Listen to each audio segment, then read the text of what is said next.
Mwaramutse mwese amahoro. Muri amahoro? Yego natwe turi amahoro. Turashimiye Imana igize neza itumazije iminsi ngaha turi ku musozi w'Imana turya tunywa ivy'Imana duhaye.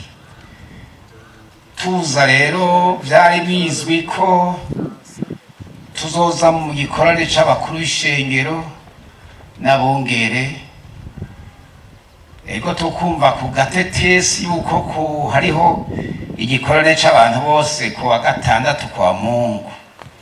Nitwari tuzi ko ari igikorane nk'iki, ariko vyatunezeye kubona abantu bashwaduka baje imbere y'Imana ku mwanya nk'uyu. None rishengero ryatumanye intashe umuzakire. Ego ryarakoze. Hanyuma rero imisi twumva amajambo y'Imana menshi. Hanyuma naje mfise umurongo harya mu Baroma 4. Abaroma 4 ku murongo wa 18. Haravuga ngo Aburahamu yizera yizigiye ibitokwizigiwe w'abasekuruza w'amahanga menshi, nk'uko vyavuzwe ngo uruvyaro rwiwe rwawe niko ruzongana. Kandi ntiyagabanuka ukwizera yitegereje umubiri wiwe amaze kuba akaheze, kuko yari amaze imyaka nk'ijana y'amavuka yiwe na Sara yari yaraciye. Ariko yumvira yuko Imana yamusezeraniye, ntiyayikekeranishwa no kutizera, ariko aremeshwa cane no kwizera, ahesha Imana icubahiro. N'aya majambo hano numvise n'urya murongo mutoya cane cane watanguye ngo Aburahamu yizera yizigiye ibitokwizigiwe. Aburahamu yari umuntu yahamagawe n'Imana, yari afise ingorane z'amageragezwa akomeye nk'uko muzizi mu gihugu cose c'i Burundi canke mw'isi yose. Abantu igitigiri kinini mw'isi n'abantu baronka abana. Habona aba bose n'abavyawe n'abakenyezi. Umuntu atavyawe n'umugore nashutuka hejuru. Ariho ngaha wakorose ava mw'ijuru nakoroka ntawe. Rero abantu bake n'abafise iryo geragezwa ry'ubugumba n'amageragezwa akomeye kutaronka akana. Aburahamu yari afise ayo magorwa yuko atagira umwana. Vyamuteye amageragezwa, vyamukuterwa abantu kukwizera, bimushira hasi cane, aramererwa nabi, araja no mu caha. Bene umugore baratukwizera, ariko Imana ikamubwira iti uzovyara Aburahamu. Imana ikamubwira iti uzovyara, ati wampaye iki? Atari uyu Eliyezeri Damasiko namaze kuvyavuga ko ari bazoragwa ivyanje, hari ico wampaye se? Ate kuzovyara. Aburahamu yamugora kwizera, Sara yamugora kwizera. Hanyuma rero Aburahamu arananirwa gose. Sara aravuga ati ehe Aburahamu, aha jewe ntacyo kindonka ko karabaye. Nguyu mukegikobwa yiwanje ndamuguhaye mutwara uzondongera akana kuri uyu. Narahebuye. Amagorwa araza. Aburahamu ntiyenanatanaga ati hari ico Imana yavuze. Hanyuma rero Aburahamu arakira uwo mwana umukobwa aramutwara amuvyara ku mwana. Imana irabibona, harya mwasomye ngo Imana irihorera ngo urabikora igahora, ariko umunsi umwe iravuga ati Aburahamu uhora ugenda imbere yanjye kandi utungane rwose. Aburahamu avyumvise ngo arapfukama, niko kuvuga kwihana, yisubiramwo. Aburahamu asaba kunezera Imana ukundi gusha. Imana iramwemera, imwemera yuko agarutse guhemuka, ukwizera kwe kurahemuka. Imana irasubira kumubwira yuko azovyara umwana atari uwo Isaka. Isaka Imana izomuhezera mugabo atari uyo Ismaeli, ariko azovyara Isaka. Hanyuma rero Aburahamu araremerana, arasubira arumva ijwi ry'Imana. Imana yamusha mwijwi ryayo ukundi gusha, aratahura neza ko ivy'Imana yavuze ari ukuri, arizera. Jewe Aburahamu naravuze nti jewe Aburahamu naramuruta kabisa. Hanyuma rero Aburahamu akidendekanya, akivuga iby'uko Sara ari mushikiwe, akivuga ibintu bitajanye, agihendwa n'umugore ati twabeho ntacyo ngiye, naramva ko ndamuruta. Ariko Aburahamu aze kwemera kwakira kuronka umwana wiwe, Imana ikavuga ati Aburahamu amujane kumutanga kw'ikimazi. Aburahamu akavyemera ari umwana umwe. Naciye ndumva ko Aburahamu anduse, kuko yaronse ukwizera kuruta ukwanje.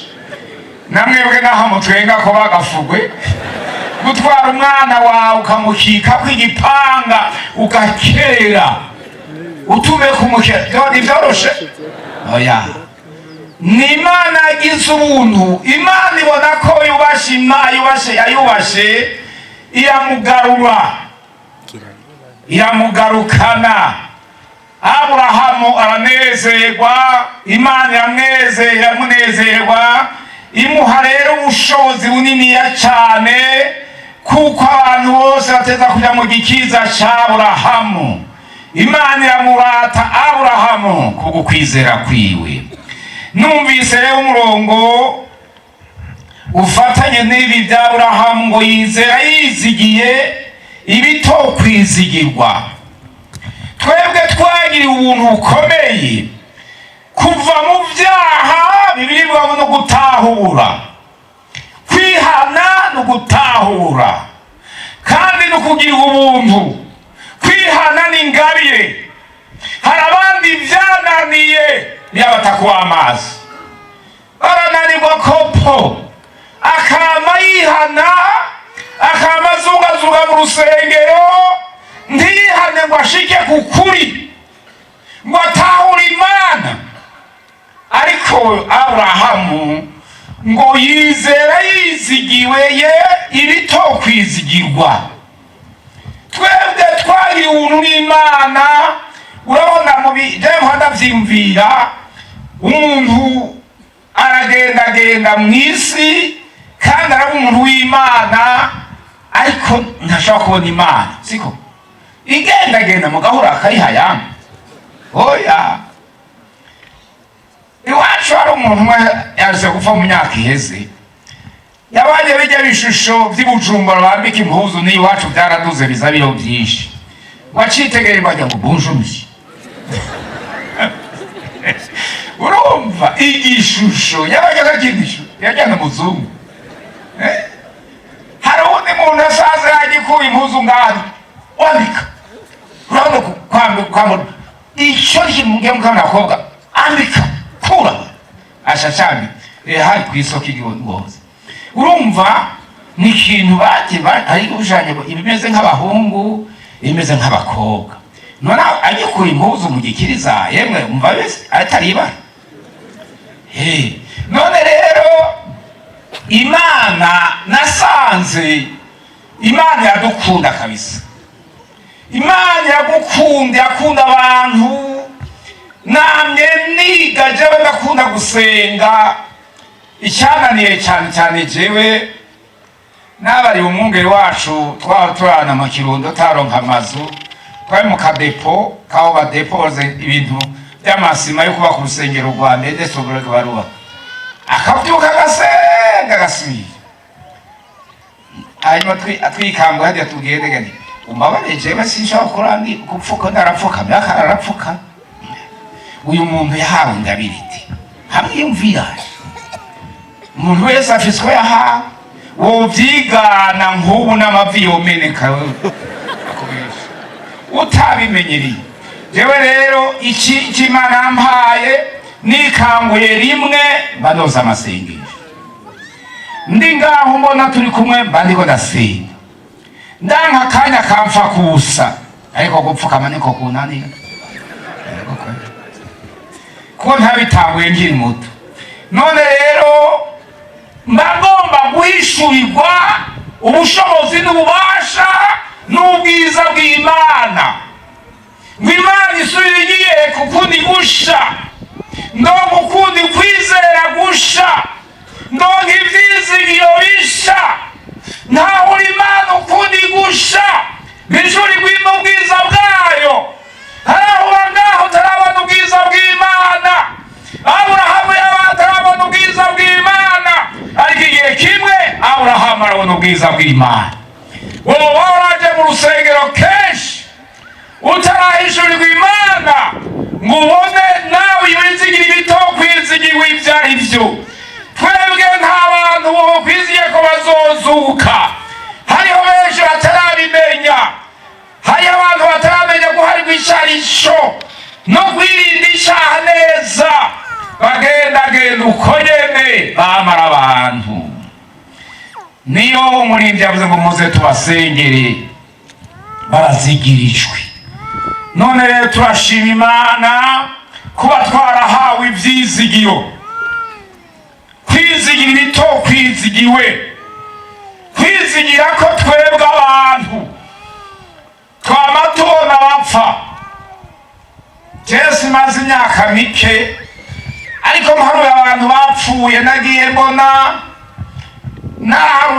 naho niyumvira Pasteur naje ngaha bariho uko bangana uko bakayanga nuko basa nta n'umwe akiriho nta n'umwe abo bose n'abasengeye mbona hari abo nasanze n'aba pastori abitegereza ingene bari abantu b'Imana uyu murongo uyu mwungere wo Kishi havuze hajya aho kuri 2006 umwungere w'Igishiha yakunda kumpa kenshi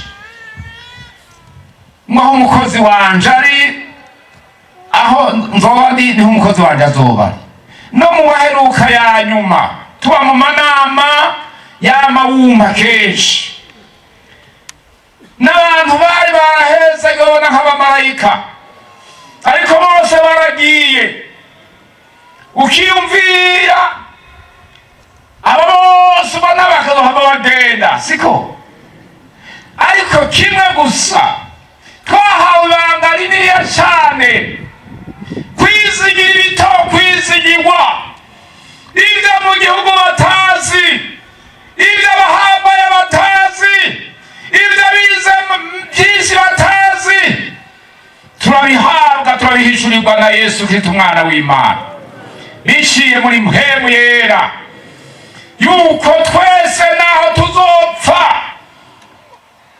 umwanditsi yavuze ngo iwacu ni hehe iwacu ni mw'ijuru kuba warahawe ibanga kumva ko iwacu ari mw'ijuru wizigiye ibito kwizigiwe wizigiye ibintu binanira benshi abantu benshi mw'isi barananiwe benshi barapfa batabitahura akaba umukozi w'Imana akaba umusenzi akaba umuntu iyo yaririmba ariko akazopfa aja muri gihonobo kuko atabitahuye bihora bimbabaza jewe ndafise intuntu nyinshi cyane ntashobora kubabarira higera cyane cyane iyo ngeze ku mukozi w'Imana ageze hafi yo gupfa ageze gupfa Imana ikambara ngo sinamwakiriye, ngaca numva mbabara nkarira rwose kabisa.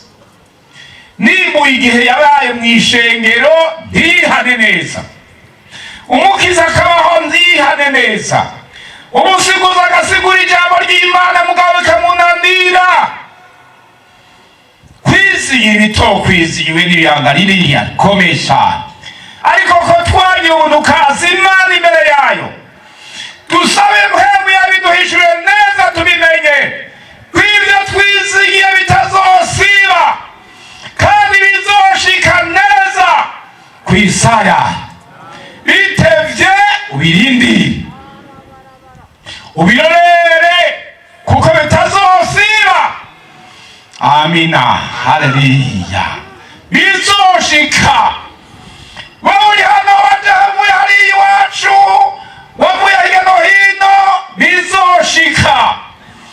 Kimwe gusa wicare wihanye neza kabisa, kwihana neza ugakurishitwa ikibi cyose mu bugingo bwawe kugira ngo witegurire kwinjira mu injira ry'abera mu ijuru.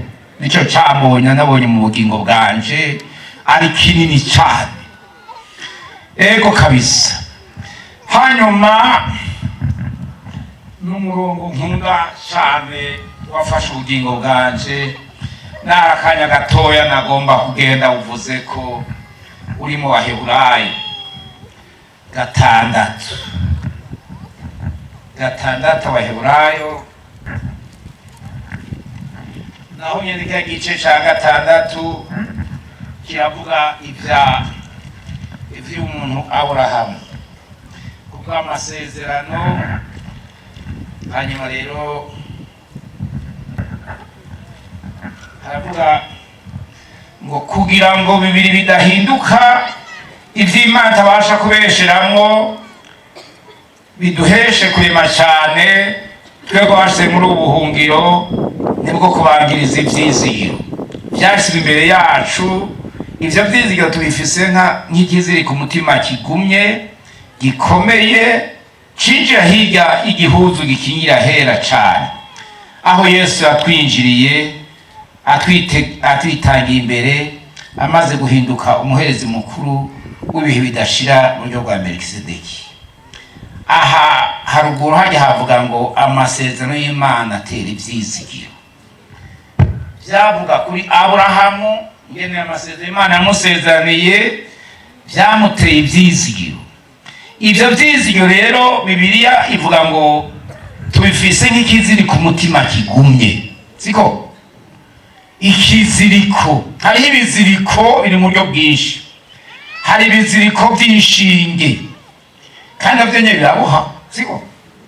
Umuntu azi kugijisha neza biraguha amafaranga, abo bitungisha bibatungisha akakiboha akagisiba neza rwose. Ico kiraboha mu mwanya wacu. Hariho igisibo bita agatane, mwaracumvise igisibo c'agatane yanaco muzi? Abazi agatane gura mu hejuru, ahandi bavuga ngo ingagari. Mu kirundi c'iwacu iyo buraroko tuvuga ingagari, ino tuvyita agatane. Hanyuma rero n'ibiziriko bikunzwe biboha rwose. Ivyo nivyo mu Kirundi. Hari ibiziriko vyo mu vyuma bisibanije rwose, n'ikimodoka bya kintu kimaje kiterura kigatera n'imodoka kigashingura kikaduza imodoka zivuye mu bindi bihugu mu kiyaga, murabibona kikagorora kigorya icyuma kinini kidacika.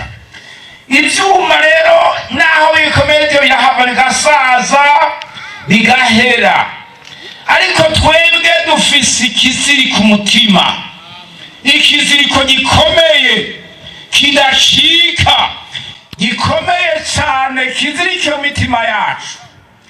Aha mubona mwebwe mugendagenda mu ishengero, aha benshi muri mwebwe baraziritswe, siko?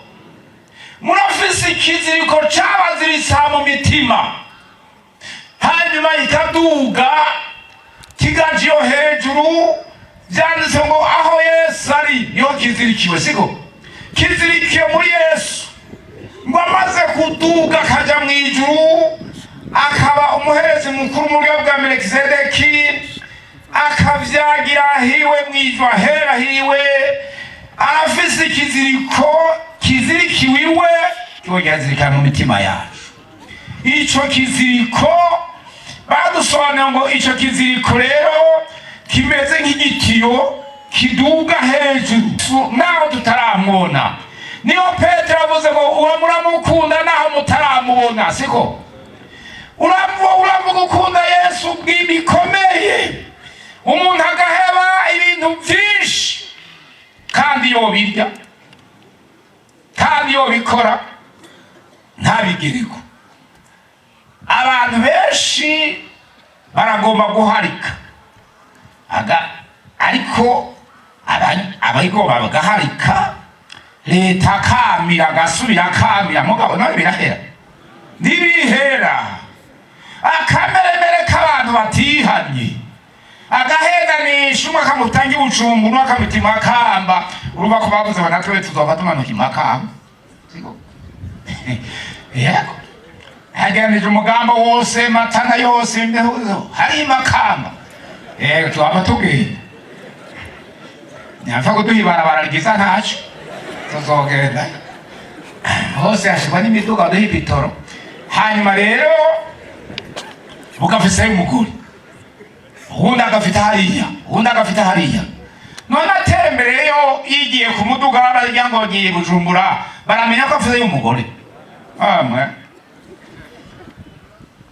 ariko abandi b'Imana naho bafite amahera menshi ntabyumva namba, naho umugore w'umusazi akagameza gutya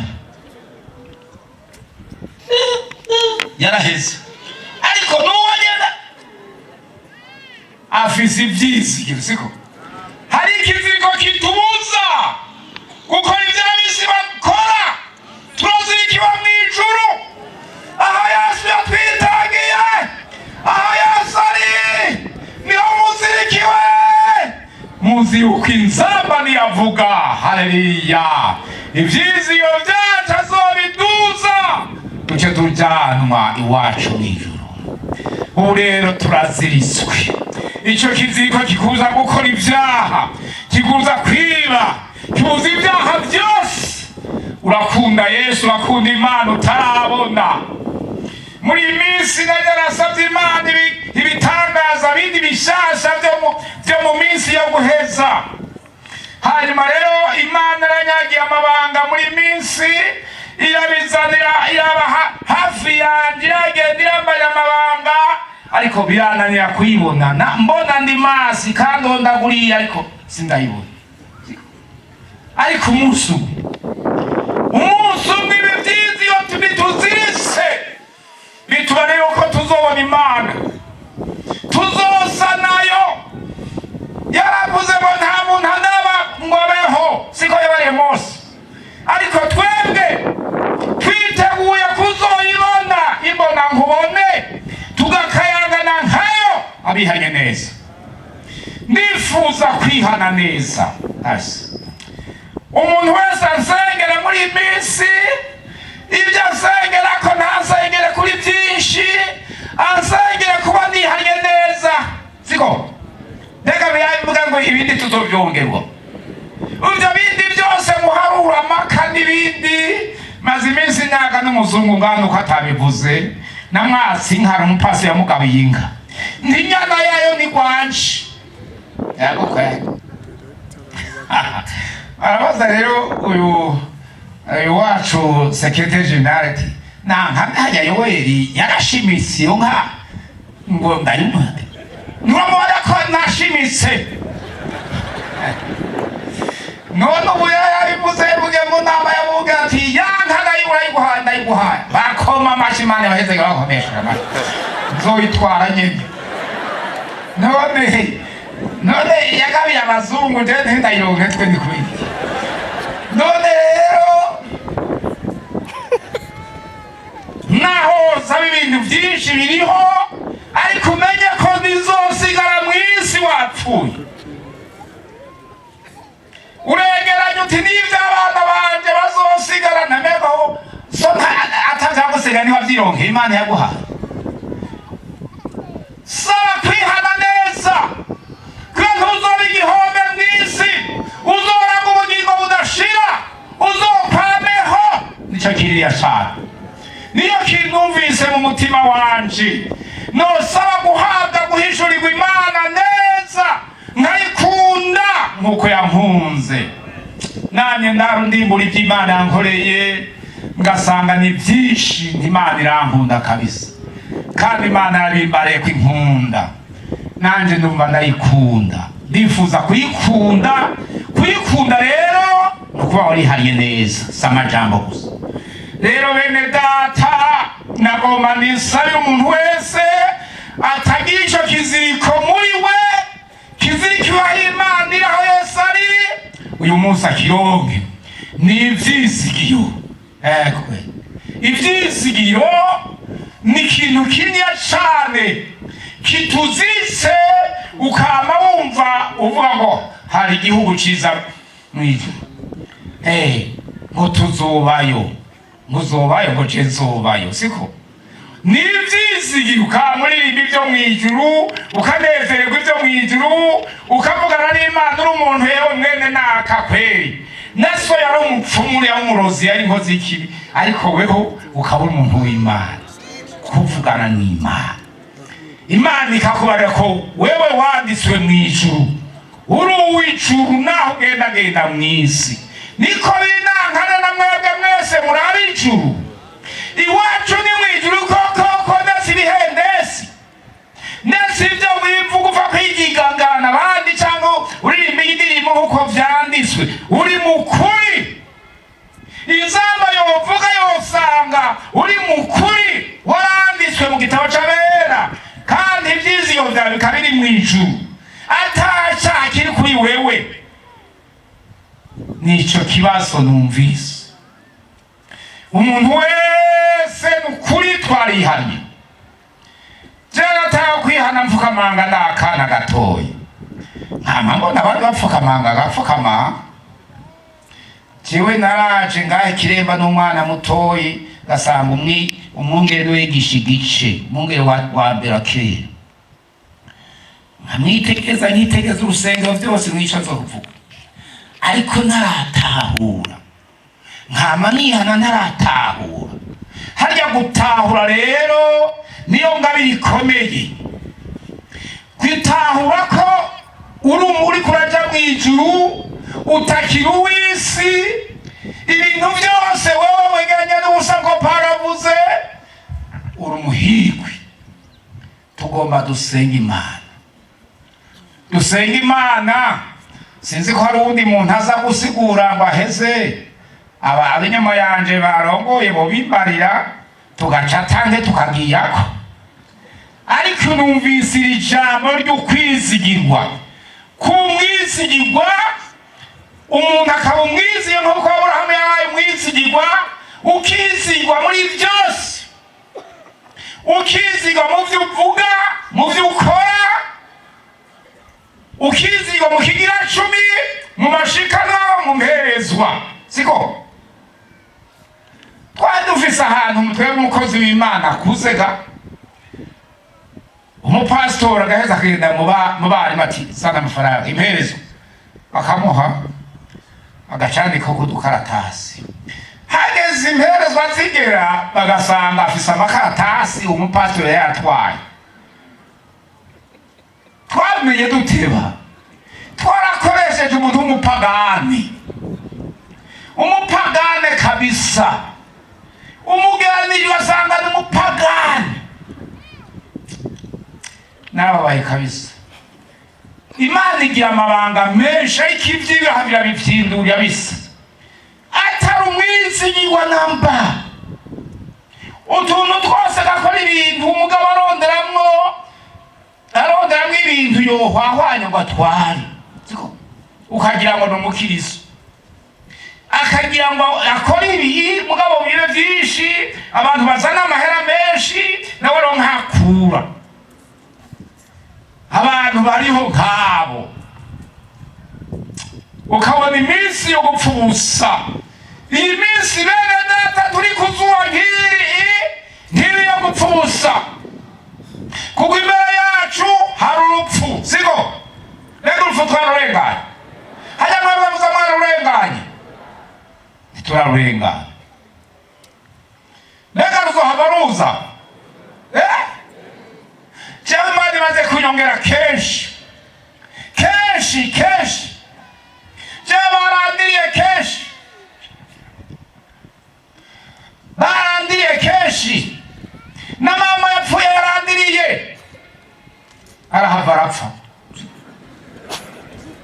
yego kwe noneho wako ndiho umudogiteri yambaye ati twebwe abaganga turi nibanda hajya wari wapfuye siko none mbona ivy'Imana amabanga Imana yongeye byinshi yankiza indwara mu buryo bwinshi ntovuga yongera ubwayo ata muganga nkozeko abaganga bananiwe hajya ntajana ku baganga ariko Imana ikankiza mugabo ikiruta ibindi kitokwizigirwa n'abantu n'ibanga ry'Imana ryashorera bayo niyo kwihana neza no gukizwa ego kwe nababwiye n'Imana yagomba kunjana umukobwa umwe araza ati ndagusabye ijambo ntego nsubira inyuma najya mwinje mu rusengero ntinibiki ati Imana ndumye ngo witegure igomba kukujana mwumva byoroshe urumva ko ari kuja mwijuru mugabo ndabara kukumva kuva mu bantu nawe byitegereze kuva mu bana kuva mu bagenzi mu nshuti mwishengero uko ringana urapfuye kweli numva akantu karagiye kweli hanyuma ndaja mu rusengero ndicara ndasenga n'Imana ikintu cyane atagusenga n'igendo ikintu cyose unzi ko ukimbabarira ikintu cyose unzi ko ukimbabarira Mana ijuru nasiguye ubwami navuze sizosigara imbere inyuma yawe ariko nzokwinjira umbabarire ikintu cyose uranjanye koko ariko umbabarire nshikeyo ndataka hanyuma rero mbona nshishikaye kubaho ndavuga nti Imana none ko wavuze ko uzonjana ninde azosigana ishengero ryawe Imana irihorera ntaje numvise nabishingiye nta handi hantu bagira ngo upfa kugenda nyabo nabaze babazosigana nawe ntibazoze nagira ntumva babivuga kandi babura pfa gupfa baca bagaruka ntahaguruka kabisa ariko Imana noneho yaranyongeye nibagume hamwe ego kwe nari mu Ruyigi bwa nyuma mari mu Ruyigi aho muri biyaranje biranditswe n'itariki nabironkeye ko Imana yambaririye ko irambare tirindi yasaronko gusubira nzomukubare irambare byose neza ndafise amabanga menshi twafitane amabanga navyanditse mu gitabo none rero hanyuma ndashika ndasenga nubuka kwijambo nti harya Ezekiya komonge harya dushiki ego mbari chombi adusha ko nizeye Kristo Yesu umwana wako yaje gucungura bari mwisi ko yari Imana agacika umuntu agapfa ku bwacu hanyuma akazuka akaduga mwira ko akazogaruka none Ezekiya muri vyadushiki Najamari ni nyongera rero naje nyongera je ngomba kunyongera ego mvagupfase banzu mbarisha ico wamwonge waramwongere rero nanje nyongera nta myaka 15 yahise afika nayisaba ubusa nakakwe. Hanyuma rero ndumva akajwi gatoya ngo iranyongeye, hanyuma rero ndakarengana nyongera ngomba ikintu uzoshinga intaye. Twari tuje mu nama ya CPU ahi Kiremba, niho twari dufise ibibazo vya CPU, twari dufise n'ibibazo vy'iwanje, mengo byose byari bine. Mwijoro ntazi kwimaza kungendera, nayo ndoreye umuhisi makarakara n'umuhisi w'isonga twajya mu cumba kimwe. Ntibari bwaze mu ryo joro, niho Imana yambarira imitima byose yambara ko bitunganye neza. Ikimara ngo ndakongeye mwana wanje uzoswa kunkorera, siko numva kuva nanezerwa yemwe, siko ega cyane mushaka gutahura ko nezerwa kuko uyu muntu yirabura ntanezerwa cyane niki. Oya ariko naranezeye kweli. Wewe utonezerwa no gusubira kubaho bari wapfuye nuba ko uwo bwibwenge. Nanezerwa rero gusa umenga no guruka ntatirikire nkazunguruka hose. Ndanezerwa ko nongeye kubaho cyane cyane kuvuga ijambo ry'Imana. None rero wende data, Imana yongera kutwongera, iranyongera, ingwara ndaza mu nyumaza yazingiza. Baba mu mwaka uheze itariki 28 naronka ijwi agakoni nahora ngendana murakumubona kakonera kariho muga ntugata kazi nagataye ndagafise bambimye amazi ngaha ku kirenge ngo hari amazi aracumitisha inga z'umugasara pozi babaza gose ngo bajya bakamya amazi arabananira. Ndagenda muri kira ati n'amazi batunga abantu makuru umushinga undi muganga umudogiteri apimatira mu mashini ibi byabura n'amazi ufise amazi ufise amazi. Imana irambare ati mpata amasengesho ku Bujumbura mushoferi turi kumenya hamwe yakondi ko ndasenga mu mutima ndavuga Imana rero n'ubasha bwayo. Hari ubwo wari wasenga re ukabona ngo uko ntusenge nta masengesho wasanze ufise. Ndahamagara mwijuru ubasha bw'Imana uko bungana, ngene Imana izobesha abapfuye nijye nayo ngigenda ari nkiriho ndatonda byinshi. Sinze hari amesersha yakamiye ko yagamiye hafi ya Ngozi nuko ari mu Kayanza mvuye Bujumbura biko ndasenga mu mutima. Aho rero mwijoro ryaho ni Imana yanzako irambara iti mwana wanje bari banzigije ngo ninje muri Kenya ngo genda n'indego igenda amahani. None ntamagara ba pastori ntamagara umuryango aya mafaranga yo muri Kenya ndayakurahe. Ndahamagara mwijoro rero Imana yambare ngo muri Kenya nije ndahakora, yambare mu bihugu byose nije ndabiraba nije biganze nije nkora byose hariya ngo nawe ndagukije. None mbona ko genda sinagenda vyimba gurika nagese naga gymnastique nagize ati nabambo yo yaka gymnastique uzura amazi ya gymnastique. Imana rero utamenye nagomba nsubire kuyikumenyesha ni Imana y'imbabazi, ni Imana igira neza, ni Imana ihari ibyaha, ni Imana ikiza indwara, ni Imana isenda abadayimoni bose, ni Imana y'ububasha. Ugomba gukizwa ukizwe, uwanduye niyandure. Ariko imbere hari impera zibiri, ingero ni zibiri, ni ingero y'abejejwe n'ingero abagabitanya. Ugomba iki muri ivyo? Ingero abagabitanya ni iki? N'urupfu rwa kabiri arisho gihono. Ingero y'abejejwe ni iyihe? Akayose utakigwara kutagipfa uri mu yindi si ukayangana. Ushima ikihe muri ivyo? Abashima kuzokayangana nk'Imana pfukamaha barya bumva bagomba kuzokayangana nk'Imana, ariko bakaba bifise ikibabuza gukayangana. Vayo, uri hariya kure, vayo, uri hirya, vayo.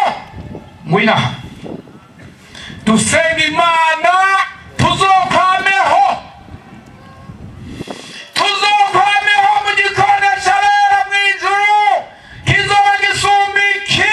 Siko umunsi umwe narahishuwe n'Imana, bishurirwa n'Imana iranyereka ngo ngomba kwereke abazoraga ubugingo budashira. Izana imbere yanjye ishengero rinini adashaka guharura ntirengeye hirya n'ino.